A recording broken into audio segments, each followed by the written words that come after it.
Hey people, how's it going? Thanks for coming back. Today, another late video, sorry about that, as you can tell once again by my swimming memorabilia. So yes, today I thought I would talk about sleeping and napping and whatnot, because I enjoy both, and I didn't get much of either today. The reason I did have to do this so late was because I was working on the project I was talking about yesterday. It was like some coding project I had to do with a partner, and it's taking a lot longer than we thought. Luckily, we finished it, but it took a lot longer, and that cuts into my napping time, which gets me to the discussion of the day. So, sleeping-wise, I've always been kind of like a night owl, where I can stay up the whole night, like, no problem. I went one night where I didn't wake up. I didn't go to bed until 8 o'clock the next morning. I was just awake and I didn't feel like going to bed. I actually forced myself to go to sleep at 8 o'clock. And, sorry, my neck. So I can, like, be up forever. My problem is the following morning, no matter how much sleep I get, I always seem to either undersleep or oversleep.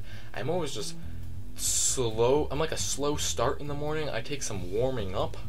So I am my most active later in the afternoon, or if I like start off a morning with like some ridiculous amount of time, like if I have like can sit in my room for 2 hours before I have to go to classes, I'll be like okay. But if I have to like wake up, go to classes, I will be groggy in my class, I will be half asleep in my class. I need like a good warm up time before I'm like actually awake, which is where my naps come in, because most of the time I'm just tired, so I come back like in between breaks for classes or something.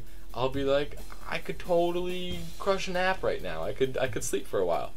Now, if it's in between classes, it restricts my nap time, and I kind of don't like that sometimes because it makes me more groggy, whatever.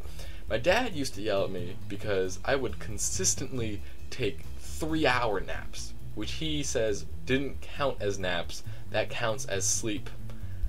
I disagree, Father. Thank you for your input. I'm always a fan of long haul naps. That became the staple of my sleep schedule for a while. It'd be like, I'd go to bed kinda late, wake up earlier than I wanted to, be groggy, take a nap, be good, and that would continue. And it's a lot easier to do in college because I don't have parents to yell at me for napping, and I don't have as much of a time restriction where it's like, in high school, it's like you're going to high school from like 7 to 3. Like, you can't really nap in between.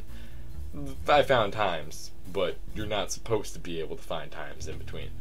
So, yes, I'm a big napper. Sleeping-wise, I've always been I've had some crazy sleep schedules. I don't really follow normal sleep schedules. So if you want to comment, write a comment about if you have some crazy sleep schedule, if you have some crazy sleep story.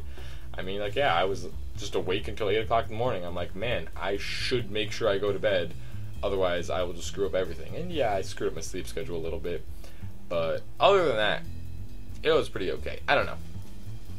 Talk about it, have fun with it. Don't forget to like, subscribe if you're just rolling on in. You're like, who is this kid? Subscribe. I'll interest you. Don't you worry. I can almost promise that. Other than that, thank you for watching, and I hope to see you people tomorrow.